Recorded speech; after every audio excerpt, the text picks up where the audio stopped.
मैं हूं मुनज़्ज़ा शाह। जम्मू कश्मीर इंतजामिया ने किफायतशारी के इक़दामात के लिए रहनुमा खतूत जारी किए हैं। जम्मू कश्मीर हुकूमत ने अफसरों को सिर्फ इकॉनमी क्लास से सफर करने की हिदायत की है। सरकारी हुक्म जारी करते हुए लेफ्टिनेंट गवर्नर और चीफ सेक्रेटरी की मेजबानी के अलावा सरकारी इशाइये और लंच पर पाबंदी लगा दी गई है। हुकूमत ने प्राइवेट होटलों में सरकारी मीटिंग्स कॉन्फ्रेंसों के इनेकाद पर मुकम्मल पाबंदी का हुक्म दिया है। जम्मू कश्मीर हुकूमत ने लोगों के मकामी फंड के इस्तेमाल के लिए हिदायत और कुछ रहनुमा खतूत जारी किए हैं। जम्मू कश्मीर हुकूमत ने हुक्म दिया कि जो पोस्ट 2 साल से ज्यादा अरसे से खाली है उनकी शिनाख्त की जाए ताकि उन्हें पुर किया जाए।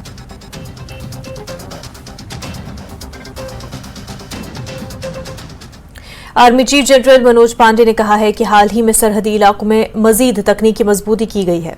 जम्मू कश्मीर में हालात में काफी बेहतरी आई है। हालांकि हालिया दिनों में दरअंदाजी और दहशतगर्दाना कार्रवाइयों में इजाफा हुआ है, लेकिन हिंदुस्तानी फौज ऐसे मामला से निपटने के लिए पुरअज़्म है, तैयार है और उनके खिलाफ मुसलसल कार्रवाइयां की जा रही हैं। बीते वर्ष में भारतीय सेना ने समस्त सुरक्षा चुनौतियों का पूरी दृढ़ता और प्रतिबद्धता से सामना किया है।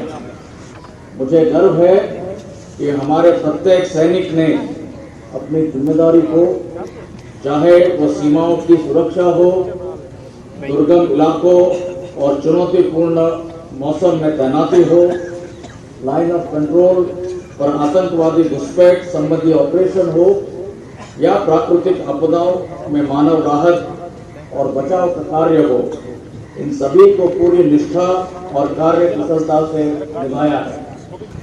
पश्चिमी सीमाओं पर जम्मू और कश्मीर के हालात नियंत्रण में हैं, परंतु पिछले कुछ महीनों से राजौरी पुंछ के क्षेत्र में आतंकवादी हरकतों में बढ़ोतरी देखी गई है। लाइन ऑफ कंट्रोल पर सीज़फायर बना हुआ है, लेकिन घुसपैठ के प्रयासों से यह स्पष्ट है कि सरहद पार आतंकी ढांचा अभी भी बरकरार है। घुसपैठ की कोशिशों को हमारी सेना ने पूरी सतर्कता से विफल किया है। जम्मू और कश्मीर के भीतरी इलाकों में सुरक्षा बलों ने लगातार कड़े प्रयासों के परिणाम स्वरूप इंसाफ में काफी कमी आई है। हम सभी स्टेक होल्डर्स के साथ मिलकर देश से आतंकवादी नेटवर्क को जड़ से खत्म करने के लिए संकल्पित होकर कार्य कर रहे हैं।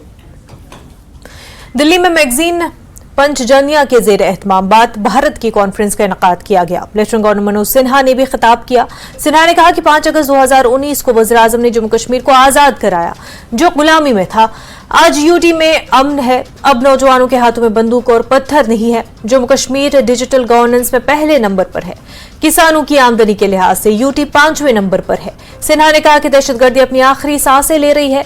हमसाया मुल्क तमाम तर कोशिशें कर रहे हैं, लेकिन मैं कह सकता हूं कि सिर्फ दहशतगर्दों को नहीं बल्कि पूरे निजाम को खत्म करने के लिए काम हो रहा है। दहशतगर्दी का ढांचा मुनहदम हो चुका है, लेकिन इसकी जड़ें खत्म करना बाकी है। पाकिस्तान ने जानबूझकर राजौरी पुंछ में गड़बड़ पैदा की क्योंकि हम कश्मीर पर ज्यादा तवज्जो दे रहे थे। एक जामिया हिकमत अमली बनाई गई है और ये ऑपरेशन ऑल आउट की हिकमत अमली है। आतंकवाद अंतिम सांसें गिन रहा है। यह सच है कि पड़ोसी हर कोशिश करता है। कुछ चंद घटनाएं हुई हैं, लेकिन आज मैं आपसे एक बात जरूर कह सकता हूं, केवल आतंकवादी नहीं, उस पूरे इकोसिस्टम को कैसे पूरी तरह समाप्त किया जाए, इसकी सुनियोजित रणनीति पर काम हो रहा है। आपने कहा था कि करप्शन, एंटी इंडिया फोर्सेस और जो पूरा का पूरा सेपरेटिस्ट एजेंडा जो मीडिया के द्वारा, इंटेलेक्चुअल्स के द्वारा, आज अभी जब लगभग 4 साल हो गए हैं और आपने भी लगभग 3 साल वहां पे कमान संभाली, क्या देखते हो इस इकोसिस्टम की स्थिति, कहां तक ये टूटी है? मैं ऐसा मानता हूं कि उस इकोसिस्टम पर कड़ा प्रहार हुआ है और उसका ढांचा चरमरा गया है, काफी कुछ टूट गया है, लेकिन जड़ से बाहर निकालना ये काम अभी बाकी है। आने वाले समय में उसे पूरा करना होगा।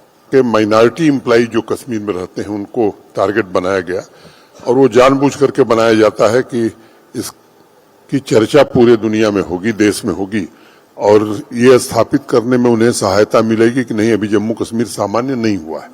इसको जान करके वो करते हैं। और मैंने आपसे पहले भी कहा कि अभी जड़ें उखाड़नी बाकी है, वो आने वाले समय में पूरी तरह से समाप्त हो, इसकी कोशिश हो रही है। राजौरी पुंछ में जानबूझ करके पाकिस्तान ने पिछले कुछ दिनों में कोशिश की है, क्योंकि हम सब लोग कश्मीर में ज्यादा ध्यान दे रहे थे। जम्मू का वो क्षेत्र मोटे तौर पर पिछले कई वर्षों से शांत था। आप वहां की टोपोग्राफी से भी परिचित हैं, बहुत बड़ा जंगल है। अब जम्मू कश्मीर कश्मीर में लगभग सामान्य रूप से आप देख रहे हैं न कोई घटना हो रही है। जिस भी तंजीम को आप जानते हैं, उनके कोई बड़े सरगना जमीन पर नहीं है, सब आसमान में पहुंच गए। इकोसिस्टम पर भी कड़ा प्रहार हुआ है। लेकिन पिछले 2021 से लेकर के इधर 4 घटनाएं राजौरी पुंछ क्षेत्र में हुई, खासतौर से सेना के साथ हुई। तो एक व्यापक रणनीति बनी है और ऑपरेशन ऑल आउट टाइप कार्यक्रम, किस इलाके से भी आतंकवाद को पूरी तरह समाप्त किया जाए की योजना बनी है, जो सार्वजनिक रूप से नहीं कही जा सकती, लेकिन मैं उम्मीद करता हूं कि आने वाले 6 महीने में इसका असर दिखेगा। जम्मू कश्मीर में इंडिया अलायंस के इत्तेहादियों के दरमियान एक बार फिर दरारें पड़ गई हैं। नेशनल कॉन्फ्रेंस के जनरल सेक्रेटरी अली मोहम्मद सागर ने ऐलान किया कि उनकी पार्टी वादी के तीनों लोकसभा हलकों से लड़ने जा रही है। सागर ने कहा कि उनकी पार्टी आने वाले इंतखाबात में पीडीपी समेत अपने इत्तेहादियों को एक भी सीट देने के मूड में नहीं है। सागर ने कहा कि एनसी कारकुनों को यहां तक कहा गया है कि अगर जरूरत पड़ी तो पांचों हलकों में मुकाबला करने के लिए तैयार हो जाएं। उन्होंने कहा कि सीटों की तकसीम पर इत्तेहादी जमातों के साथ बातचीत चल रही है, लेकिन उनकी पार्टी वादी की तीनों सीटों पर जरूर हक बजानिब होगी। सागर का बयान अहमियत का हामिल है, क्योंकि पीडीपी अनंतनाग की एक सीट का मुतालबा कर रही है।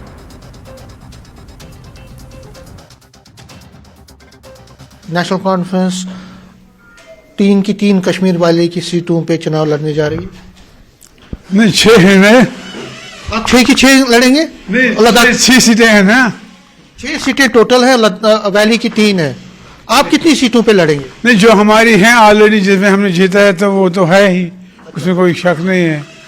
अब और क्या बात होगी डॉक्टर साहब कि हम लीडर के पीछे उधर वक्त जब कोई बात होगी इंडियन अलायंस के बारे में उनसे, तो वो देखेंगे उस वक्त वर्किंग कमेटी बैठेगी तो वो बात करेंगे इस सिलसिले में।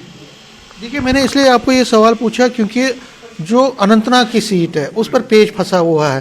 पीडीपी चाहती है कि एक सीट उनको मिले कम से कम वहां से, लेकिन आप देने को तैयार नहीं है। क्या आप पीडीपी को कम से कम एक सीट वहां से देंगे? नहीं, उमर साहब लॉजिक बनता है ना, जो हमारे पास ऑलरेडी सीटें थी हम नहीं मांग रहे हैं। जो हमने ऑलरेडी डिटेन की थी उनको तो हम कंटिन्यू करेंगे। ये एक आम आदमी गेस कर सकता है, बाकी फिर होगा क्या वो दूसरी बात है। लोगों की यही डिजायर है कि उसमें हम अपना कैंडिडेट, आज भी यहाँ इन्होंने कहा कि हमें इवन बाकी सीटों से भी लड़ना चाहिए, क्योंकि नेशनल कॉन्फ्रेंस यहाँ 16 सीटें लेकर नंबर 1 पे रही है जम्मू में एक दफा। सागर साहब, वादी की तीनों सीटों पे चुनाव आप लड़ेंगे तो जो अलायंस का फार्मूला, इसका मतलब है पीडीपी तो मांग रही है वहां से, उसको कहाँ अकोमोडेट आप कर पाओगे? नहीं, हमें कांग्रेस ने पहले कहा कि जम्मू और उधमपुर सीट पे कोई कॉम्प्रोमाइज नहीं। पीडीपी एक रीजनल पार्टी है। आप भी तो रीजनल नहीं, हम तो है, मैं कह रहा हूँ सीटें इनकी बात, तो हमने 3 ली हैं, हम 3 वो छोड़ेंगे नहीं। वो कैसे छोड़ेंगे? फिलहाल अलग चुनाव लड़ेंगे आप? नहीं, अलायंस नहीं होगा ना? नहीं, क्यों नहीं होगा? फिर अभी 3 सीटें हैं ना, 6 सीटें हैं ना। अच्छा, ये बताइए सर, अब ये फाइनल कब तक पिक्चर साफ होगी अलायंस की? क्या बातचीत चल रही है? कहाँ चल रही है? लीडरशिप जब बात करेंगे फिर वो बुलाएंगे अपने साथियों को, उनसे मशवरा करके ही कोई हाथी फैसला। कांग्रेस के लीडरों और कारकुनों की तरफ से मुतालबा है कि पार्टी को कम से कम एक उम्मीदवार वादी से भी तरजीहन अनंतनाग राजौरी लोकसभा सीट से खड़ा करना चाहिए। पार्टी लीडरों का मानना है कि अगर पार्टी इस सीट से अपना उम्मीदवार खड़ा करती है तो कांग्रेस बेहतर कारकर्दगी दिखा सकती है और सीट भी जीत सकती है। जम्मू कश्मीर कांग्रेस के general secretary organisation Narendra Gupta ने भी एतराफ किया कि पार्टी कारकुनान की अक्सरियत चाहती है कि पार्टी कश्मीर से कम एक सीट से अपना उम्मीदवार खड़ा करे। ताहम उन्होंने कहा कि वो सीट शेयरिंग के मामले पर हाईकमान की हिदायत और फैसलों पर अमल करने के पाबंद है। आपको पता है इंडिया अलायंस की जो मीटिंग है ऑल इंडिया लेवल पे जो है सारे चल रहे हैं। हमारी जो हाई कमांड है वो इस पे डिसीजन लेगी। लेकिन हाँ, लोकल लीडरशिप जो है हमारी, चाहे वो कश्मीर की हो, जम्मू की हो, जैसे हमारे प्रधान साहब, जैसे आपको पता है कि अभी डिलिमिटेशन हुई है, जिसमें रजौरी पुंछ का जो इलाका था वो पहले जम्मू की सीट के साथ था, अब वो इलाका कट के चला गया है अनंतनाग के साथ। अब उसमें लगभग पिछली दफा कांग्रेस का 4 लाख के करीब वोट जो है, कांग्रेस पार्टी 4-4.5 लाख के करीब वहां से जो मिलता है हमेशा, और अच्छा वोट वहां हमारी पार्टी का अच्छा बेस है वहां पर रजौरी पुंछ में। तो एक डिमांड रहती है कि जैसे 2 सीटें जम्मू से, कश्मीर से पार्टी को मिले। बाकी इसका जो फाइनल फैसला है वो जो हाईकमांड करेगी, बाकी डिमांड तो चलती रहती है। मतलब आप डिमांड है, आपको लगता है कि आप उस पोजीशन में है कि वहाँ जो वो सीट है, उसको सीट को अगर आपको मिल जाए तो आप उस पर मतलब आप जो दावा कर रहे हैं, कि आपको लगता है अगर आपको वो मिल जाती है तो आप जीत सकते हैं? बिल्कुल, क्यों नहीं। जब सब एक हमारा, आपको पता है इंडियन लाइन्स है जिसमें तुम्हारे 2 लाइन्स पार्टनर भी हैं, जब सब मिलकर लड़ेंगे तो आपको पता है जो बीजेपी है, बीजेपी खाली 2.5 डिस्ट्रिक्ट में है, उनका जो नारा है 50 का पार, जब अब इलेक्शन होगी आपको खुद पता चल जाएगा कि वो एक नारा, एक खोखला दावा है और उसके अलावा कुछ नहीं। सोर्सेस वगैरह नहीं चलते हैं जो बड़ी टॉप लीडरशिप है, चाहे वो फारूक साहब हो गए, उमर साहब हो गए, या महबूबा जी, जहाँ हमारे पीसीसी प्रेसिडेंट जनाब वकार सुल्बानी साहब, वो तो इस किस्म की किसी ने कोई बात की नहीं है। तो इनकी बात दिल्ली में हो रही है। अब दिल्ली से जो फैसला होगा, ये सारे लीडर्स वहां दिल्ली में बैठ के जो फैसला करेंगे वही बात। बीजेपी जम्मू कश्मीर के सदर रविंद्र रैना ने जम्मू से वॉल पेंटिंग अभियान का आगाज किया। ये मुहिम मुल्क में आने वाले लोकसभा इंतखाबात के पेश नजर बीजेपी की मुल्कगीर मुहिम का एक हिस्सा है। रैना ने कहा कि बीजेपी जम्मू कश्मीर में आइंदा इंतखाबात मोदी की क़यादत वाली हुकूमत की जानिब से हुई तरक्की पर लड़ेगी। उन्होंने कहा कि एनसी कांग्रेस और पीडीपी के दरमियान क़ब्ल अज़ इंतखाबात इत्तेहाद को राय दहिंदगान मुस्तरद कर देंगे। मोदी की क़यादत वाली हुकूमत ने यूटी में अमन और तरक्की की है।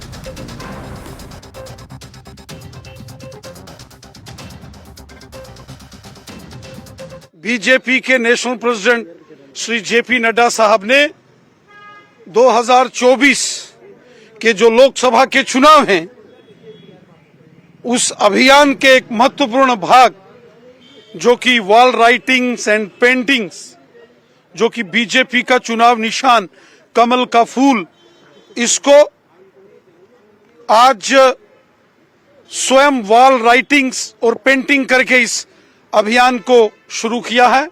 और हमने भी जम्मू कश्मीर के अंदर इस वॉल राइटिंग और जो कमल का फूल, जो बीजेपी का इलेक्शन सिंबल है, उसके पेंटिंग का अभियान आज हमने शुरू किया है। और एक नारा, फिर एक बार मोदी सरकार, फिर से देश में मोदी सरकार, इस अभियान को वॉल राइटिंग्स और वॉल पेंटिंग्स के माध्यम से हम पूरे देश के साथ साथ यहाँ जम्मू कश्मीर में भी, गांव-गांव में, शहर-शहर में, जिसमें बीजेपी के कमल के चुनाव चिन्ह। रेटल पावर प्रोजेक्ट को लेकर मुख्तलिफ इल्जामात के तनाजुर में नेशनल कॉन्फ्रेंस ने सफाई पेश की है। नेशनल कॉन्फ्रेंस के मेंबर पार्लियामेंट हसन मसूदी ने कहा कि रेटल पावर प्रोजेक्ट लोगों की सहूलत के लिए दिया गया था। उन्होंने कहा कि मौजूदा वक्त में जम्मू कश्मीर में गैर मुंतखब इंतजामिया है और उनको चाहिए था कि ये फैसला मुंतखब हुकूमत पर छोड़ दिया जाता। उन्होंने कहा कि अभी कोई जवाज नहीं बनता था कि 40 साल के मुआहदे पर दस्तखत किए जाएं। बात ये है कि आप जानते हैं कि जो हाइड्रो इलेक्ट्रिक पावर जनरेट करने के लिए है, उसमें बड़े वसाइल की जरूरत होती है। तो वसाइल की कमी की वजह से एनएचपी के साथ एग्रीमेंट किया गया और उनके वो वसाइल, उन्होंने वसाइल फराहम किए ये पावर प्रोजेक्ट बनाने के लिए। और ये समझौता कि हम कहते हैं बिल्ड, ऑपरेट एंड ट्रांसफर। ये एग्रीमेंट होता है कि उनके जिम्मे है वो बिल्ड करे, फिर ऑपरेट को एक मुद्दत तक करे और वहां से जो उनका रेवेन्यू होगा जो वो हासिल करे, उसके बाद ट्रांसफर वापस करे। तो ये अगर ये इस मकसद से किया गया कि अगर जो हमारे वसाइल थे वो कम थे और जो आम रिन्यूएबल एनर्जी के या बाकी जो भी प्रोजेक्ट्स होते हैं उनमें जो वसाइल लगते हैं कि उनकी तमीर में, उससे कहीं ज्यादा हाइड्रो इलेक्ट्रिक में लगते हैं, लेकिन फिर मेंटेनेंस कम हो जाता है।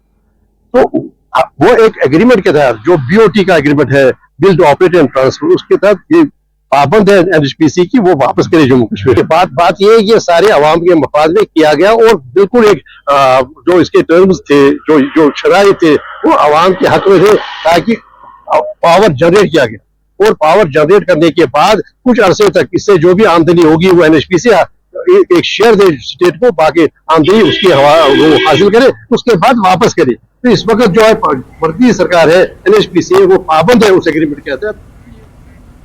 खबरों का सिलसिला आगे भी जारी रहेगा, लेकिन उससे पहले एक छोटा सा ब्रेक।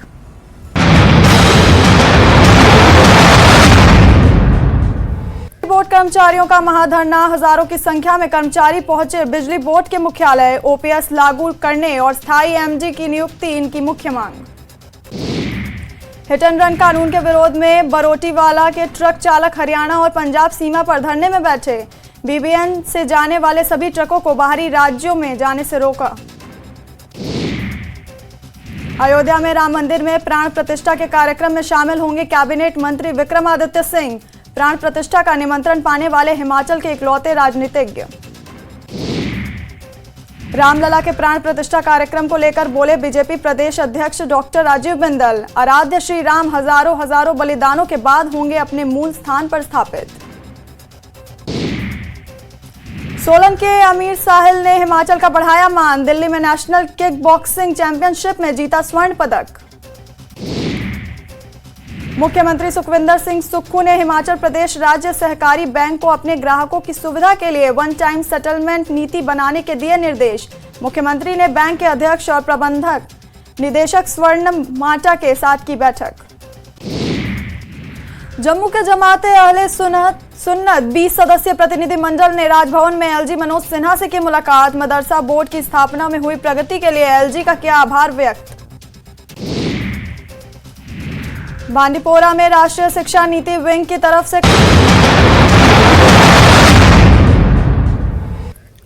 ब्रेक के बाद आपका खैर मकदम है। मंशियात मुखालिफ सरगर्मियों के सिलसिले में कुलगाम पुलिस के थाना केमू ने खड़वनी इलाके से ताल्लुक रखने वाले माशूक अहमद शेख वल्द गुलाम कादिर शेख की प्रॉपर्टी को अटैच किया है। मंशियात फरोशी के धंधे में मुलविस शख्स के मकान को पुलिस की मौजूदगी में अटैच किया गया। पुलिस ने एनडीपीएस के तहत केस दर्ज कर लिया था।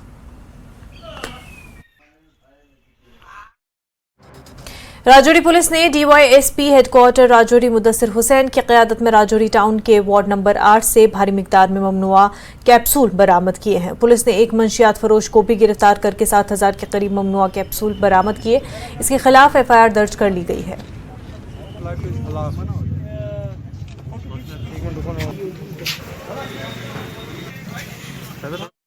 मंशियात फरोश के खिलाफ जंग जारी रहेगी। मंशियात फरोशी में मुलविस किसी से शख्स को बख्शा नहीं जाएगा और उनकी जायदादों को अटैच किया जाएगा और ब्लैक लिस्ट किया जाएगा। इन बातों का इजहार डायरेक्टर जनरल पुलिस आर सोहेन ने किया है। उन्होंने कुपवाड़ा में न्यूज़ 18 से बातचीत की। पुलिस इंतजामिया को आवाम की दहलीज पर लाने के लिए, लोगों के मसाइल का निपटारा करने के लिए डीजीपी आर सोहेन साहब ने एक अवामी दरबारों का अमल शुरू किया है। तो इस सिलसिले में कुपवाड़ा ज़िले में आज बड़ा अवामी दरबार, तो अवामी दरबारों का बड़ा जो इनिशिएटिव आपने सर लिया है, तो क्या लग रहा है किस तरह के मसाइल आपके सामने आते हैं जिनका मौके पर ही निपटारा होता है? मौके पर इंस्टेंट सॉल्यूशन के टाइप के जो केसेस होते हैं वो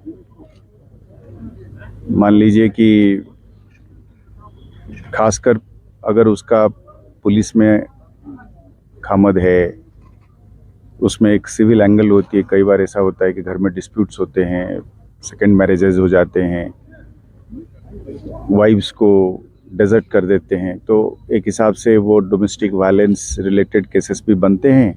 पर चूंकि हमारे एक इन्फ्लुएंस रहता है अपने पर्सोनल के ऊपर, तो उसको हम इंस्टेंटली कई बार जो है उसको एड्रेस कर पाते हैं। अच्छा, ड्रग्स के सिलसिले में, ड्रग्स में मुलविस है, उनके हवाले से आपका क्या खास पैगाम होगा, क्या बड़ा पैगाम होगा? नहीं, उस पे हमने पिछले दिनों में एक ज़िला एसएसपी साहब के साथ मेरा डिस्कशन हो रहा था और हम जो प्लान बना रहे हैं, एक कॉम्प्रिहेंसिव प्लान बना रहे हैं जिसमें हमने हर कोई जो यूज़र है हम उसको विक्टिम मानते हुए उसको एक हिसाब से उसकी पूरी लिस्टिंग करेंगे और कॉम्प्रिहेंसिवली उसको, फिर उनमें से पेडलर्स चाहे वो एकदम निचले स्तर पे है, 5 ग्राम 10 ग्राम 15 ग्राम बेचने वाला, उससे आगे फिर 50-100 ग्राम लाने वाला और आधा केजी लाने वाला, इस तरीके की जितने पेडलर्स हैं, जितने डीलर्स हैं, सब डीलर्स हैं, उनको एक एक करके हम उनको नापेंगे।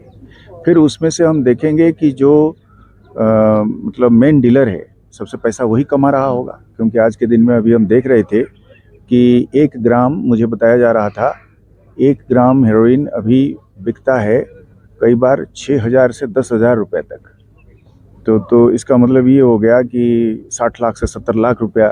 तो जो 500 ग्राम ले आता है, पाकिस्तान से आता है 10 केजी, 9 केजी आगे भेज दिया, पंजाब की तरफ 1 kg यहाँ पे रख लिया, 1 करोड़ बन गया, तो या 60 लाख 70 लाख बन गया उसको बेचते बेचते। अब यहाँ पे जो पैसा बनाने वाले हैं इस तरीके के बड़े, तो उनको हम निशानदेही करेंगे और पूरी ताकत के साथ उनकी प्रॉपर्टी भी तो अटैच करेंगे और उनको ब्लैकलिस्ट करेंगे और उसकी असर पूरे घर वाला भुगतेंगे indirectly because of the. Major subdivision में लाइन ऑफ कंट्रोल के करीब बालाकोट, फॉरवर्ड, लंजूट और दीगर जंगलाती इलाकों में लगी आग दूसरे रोज कई किलोमीटर तक फैल चुकी है। इसकी वजह से कई सरसब्ज दरख्तों को नुकसान पहुंचा है। कई जंगली जानवर और परिंदे भी आग की जद में आ गए।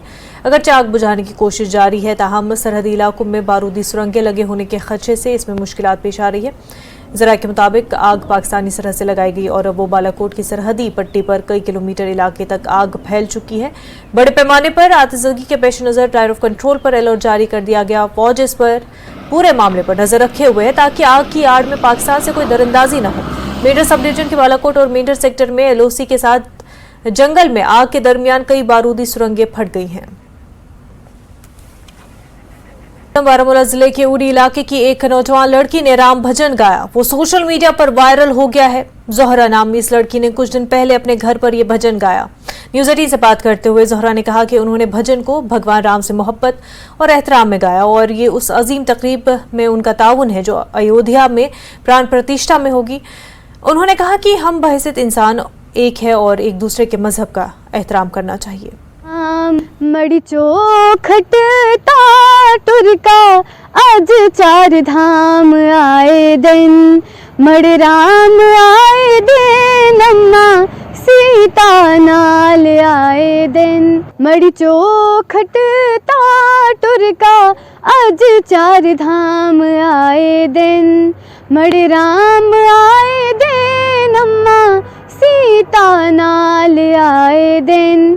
प्रा लक्ष्मण होर भक्त हनुमान आए दिन, बजाओ टोल स्वागत बीच मड़े कार राम आए दिन। तो मैंने इसे पहाड़ी अपनी लैंग्वेज में लिखा, रिकॉर्ड किया। तो जो कश्मीर अहेड है उनके साथ मैं काम करती हूँ, उन्होंने इसे रिकॉर्ड किया। मैंने फिर क्या किया, उन्होंने इसको पोस्ट किया इस वीडियो को, और वो अल्हम्दुलिल्लाह बहुत वायरल हो गया। तो जैसे मैं सैयद कम्युनिटी से बिलोंग करती हूँ, तो हमारे जो बड़े हैं, हमारे जो बुज़ुर्ग हैं, उन्होंने हमें एक चीज़ सिखाई है। जैसे इमाम हुसैन अलैहिस्सलाम का फरमान है कि आप जिस वतन में रहें उससे मोहब्बत करें। वतन से गद्दारी एक काफिर की निशानी है। तो जैसे मैं इंडिया में रहती हूँ, तो लोगों का ये मानना है कि जम्मू कश्मीर के लोग बिल्कुल हिंदू के अपोजिट हैं, उनसे बुरा भला कहते हैं, उन्हें लड़ाते हैं एक दूसरे में। तो लेकिन ये बिल्कुल गलत बात है। मैं इस चीज़ को गलत प्रूफ मैं करना चाहती हूँ। इसीलिए मैंने कहा कि मैं अपनी पहाड़ी लैंग्वेज में कश्मीर की तरफ से एक कंट्रीब्यूशन देती हूँ राम मंदिर को, जिसका आगाज़ होने वाला है कुछ टाइम के बाद। तो हमारा भी ये फ़र्ज़ बनता है कि हम भी उनके जो पुरुष उत्तम राम जी जिन्हें कहा जाता है, हम भी उनकी रिस्पेक्ट करें, क्योंकि वो एक अपने आप में एक मिसाल थी, एक अच्छाई की मिसाल है राम। डेमोक्रेटिक प्रोग्रेसिव आज़ाद पार्टी के चेयरमैन गुलाम नबी आज़ाद ने कहा कि वो मजहबी तनाज़े में नहीं पड़ना चाहते हैं। उन्होंने कहा कि 370 को वापस लाने की बातें करने वाले लोगों को गुमराह कर रहे हैं। चीज़ों में मैं दखल नहीं देना चाहता। रिलीजन एक ऐसी चीज़ है जिस पे आस्था होगी जाएगा, जिसको नहीं आस्था होगी नहीं जाएगा, कोई बंधन नहीं है। क्या आज़ाद साहब को इनविटेशन है वहाँ जाने का? अगर होता तो क्या आज़ाद साहब जाते? है नहीं, अगर होता तो वो कैसे मैं बताता। फयाज साहब 370 जो है टूट चुका है और सुप्रीम कोर्ट ने भी इस केस को ख़त्म कर दिया है। आज भी जो है कुछ पॉलिटिकल पार्टी लोगों को ये दिलासा दे रहे हैं कि 370 वापस आएगा। आप इस चीज़ को कैसे देखते हैं? लेकिन जब नई पार्टी बनाई थी तो पहली पब्लिक मीटिंग मैंने बारामूला में की थी, तो उन्होंने उस वक्त बताया कि भाई बहुत प्रयास किया, मैं लीडर अपोजिशन था, हमने बहुत प्रयास किया पार्लियामेंट के अंदर लाइक माइंडेड पार्टीज़ को इकट्ठे करने के लिए ताकि वो हमारा सहयोग दें, लेकिन सिर्फ 14% वोट हम जुगाड़ पाए 370 के फेवर में। 86% वोट लोकसभा में खिलाफ पड़े 370 को हटाने के। तो पार्लियामेंट ही एक जगह है जिसको ख़त्म किया जाए। लेकिन विधानसभा में किसी की मेजोरिटी कितनी आई, 100 में से 100 भी आएंगे तो उनके हाथ में, वो तो लोगों को गुमराह करने के लिए। फिलहाल इतना ही। आप बने रहे न्यूज़ 18 जम्मू कश्मीर लद्दाख हिमाचल के साथ। आदाब।